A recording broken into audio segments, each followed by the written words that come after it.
Hello people gente, mi nombre es Edward, como ustedes ya saben, esta es una nueva sección llamada Caí pero me levanté del polvo. Aquí con nosotros mi hermano Elías Romero, que va a hablarnos algo acerca de todo lo que ha pasado en su vida y algunas experiencias que él ha vivido.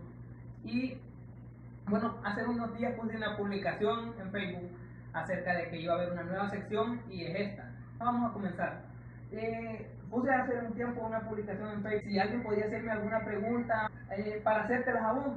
Y bueno, una de las tantas preguntas que salió es ¿cómo alguien que está tan acostumbrado a estar en el polvo se puede levantar o qué consejo le puede dar? Pues en primer lugar me gustaría tomar en cuenta algo, de que el enemigo muchas veces lo que no, le gustaría es que nosotros quedemos frustrados por el resto de nuestra vida. ¿Amén? Entonces, una de las cosas que yo pude entender de Dios, de los propósitos de Dios en mi vida fue parte de un trayecto cuando yo inicié con los vicios. Entonces Satanás me llevó a lo que eran las bebidas alcohólicas, al cigarrillo, la marihuana y hasta ahí, ¿verdad? Pero pude entender de que el enemigo lo que quería era estancarme completamente cuando yo ya me había apartado del camino de Dios. Entonces, lo que pude poder entender en ese tiempo, en ese lapso de tiempo, fue de que los propósitos de Dios para mi vida eran muy grandes. Y algo de lo que yo puedo compartir con todos ustedes es que si el enemigo está poniendo a alguien de, por así decirlo, un vicio, un hábito oculto, hay pecado por el estilo, que tú no te quedes ahí. ¿Sabes por qué? Porque en primer lugar Dios quiere levantarte con poder, Dios quiere restaurarte, Dios quiere perdonarte, porque Él vino con un solo propósito a la cruz, fue morir por ti, por tus pecados, y que si tú estás en el suelo puedas levantarte con nuevas fuerzas, porque Él te las ha de dar como las del búfalo. Sí, y eso también me lleva a otra pregunta. Mucha gente dice a veces, yo me quisiera levantar, o yo quisiera ser cristiano, yo quisiera aceptar a Dios, pero yo he hecho muchas cosas malas, yo soy muy malo o tengo una vida tal vez de que no es tan buena. ¿Qué consejos le podrías dar a esas personas?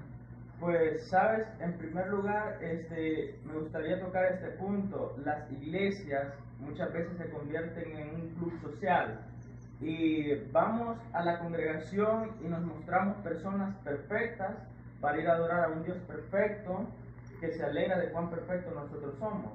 Entonces, muchas cosas en esta vida, nosotros nos tenemos que dar a conocer realmente cómo nosotros somos, qué tan débiles somos delante de los demás. Me refiero a las personas del mundo, porque muchos, si tú vas a un prostíbulo y tú le dices a una prostituta, vamos a la iglesia, ella qué es lo que va a decir?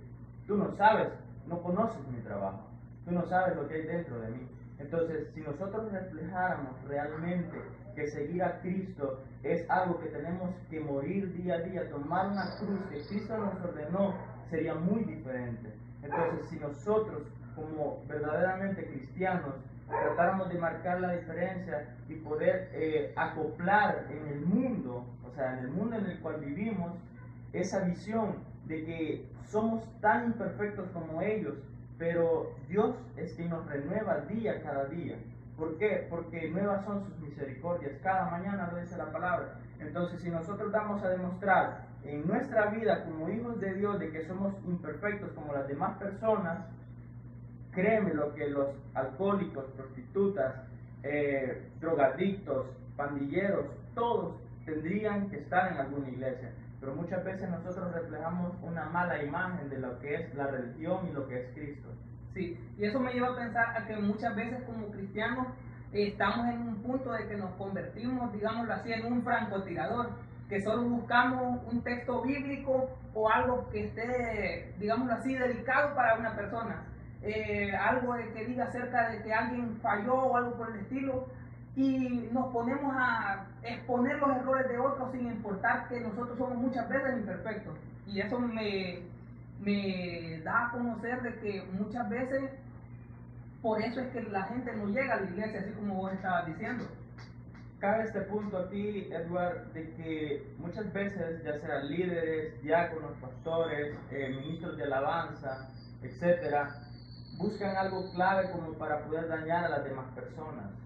Entonces, cuando nosotros hacemos eso, cuando predicamos la palabra, alejamos más al creyente, a nuestro hermano. Y la misma Biblia dice de que sobrellevemos la carga de los débiles. O sea, si aquel está débil, yo o mi deber es orar por él, sobrellevar las cargas de él, del débil. Entonces, cuando nosotros tomamos esa parte y podemos ser un poco egoístas, hay un grave problema, porque realmente no estamos llevando la palabra de Cristo, estamos llevando nuestra palabra hacia el altar. Sí, es que muchas veces como cristianos cometemos el error de, en vez de nosotros acoplarnos a la palabra de Dios, queremos que la palabra de Dios se acople a nosotros. Y bueno, Elías, ya creo que hablamos un poco acerca de muchas cosas acerca de la iglesia, cómo muchas veces las personas pueden llegar a la iglesia, pero quiero saber algo, ¿cómo vos llegaste a la iglesia? Pues fíjate que fue bastante inexplicable. ¿Sabes por qué? Porque yo nunca esperé ir a la iglesia donde yo me congrego el día de ahora. Entonces yo asistí a esa iglesia porque me invitó un amigo mío que actualmente no está ni congregándose en ninguna iglesia. Entonces lo más asombroso es de que a mí me gustó el ambiente que se generaba en la congregación. Entonces cuando él dejó de ir, yo me sentí tan apático dentro del grupo de hermanos, de creyentes en nuestra iglesia. Pero siempre, tú sabes, hay líderes, diáconos. Entonces cuando yo llegaba a la iglesia yo me sentía solo porque no había alguien con quien yo platicara o podría llegar y decir, ¿cómo estás? O Dios te bendiga, mira, o algo. Entonces era bastante terrible ese caso para mí. Entonces yo llegué a la congregación con esa escasez de amigos. Entonces yo tuve que superar eso y tuve que esforzarme a hacer amigos en la iglesia porque me gustaba el ambiente que se creaba en la adoración. Entonces yo sabía que si quería permanecer en la iglesia donde yo estoy actualmente, yo tendría que haber buscado a nuevos amigos. Entonces, en todo este trayecto te estoy hablando de que mis vicios, entonces pude llegar a la iglesia y una de las cosas que sí pude entender era eso, de que si yo quería levantarme del polvo, yo tenía que dejar mis amistades que tenía en ese tiempo. Entonces yo sabía que si no las dejaba, iba a ser una doble carga para mí. Entonces yo pude entender de que si dejaba mis amistades, buscaba más de Dios, Dios iba a respaldar eso. Pero hay algo muy importante. Yo asistí a la iglesia por alrededor de unos 3 meses. Yo anteriormente había intentado dejar de fumar, como no tenés idea. Entonces, hablo que en este transcurso de tiempo, eran con mis propias fuerzas. Nunca lo pude superar. Siempre volvía a caer en ese vacío. Siempre me sentía un inútil, un cobarde por no haber dejado aquello que me hacía sentir mal a mí con mi relación con Dios. Ahora, yo vengo a la iglesia, me encuentro con ese grave problema de que yo no podía dejar el cigarrillo. Créemelo. Entonces para mí era aquello, qué fuerte, porque o sea, yo quería llegar a la iglesia, sentirme limpio, entonces, y el mismo vicio me hacía sentir tan sucio delante de Dios. Entonces, muchas personas se quedan hasta ahí estancadas, pero Dios tenía planes para mí. Y yo recuerdo algo de que para ese entonces mi madre estaba muy grave. Y en cierta ocasión, por cierto, un día miércoles, ella estaba prácticamente agonizando en su cuarto. Yo vengo de trabajar dentro del cuarto donde ella se encontraba y le digo, mamá, ¿cómo estás? Y ella no me dirigió la palabra, no me respondió. Y ella puso su mano sobre la mía. Y con lágrimas ella me dijo, por nada del mundo te apartes del camino del Señor.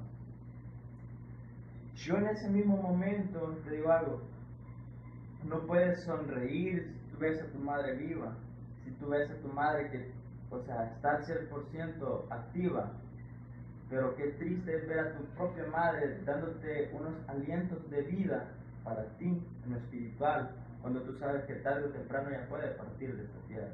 Entonces, y lo único que le pude decir al Señor en esa ocasión fue que no la quites de mi vida aún, pero yo dejaré de fumar. Entonces, así sucesivamente Dios fue haciendo ese cambio en mí, fue tratando con mi vida, me fue forjando. Entonces muchas veces nosotros nos quedamos estancados hasta que Dios haga algo.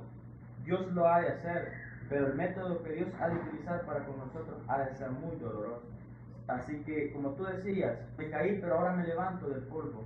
Entonces, si ustedes, chicos, están en el suelo, si el enemigo los ha dejado, los ha puesto como piedra de tropiezo, los ha hecho caer, mi consejo es de que no se queden ahí, que intenten una vez más, de que no se den por vencidos, de que algún día han de llegar a la meta, de que ustedes día a día renueven sus fuerzas, pero en Cristo Jesús, porque Él es fiel y justo.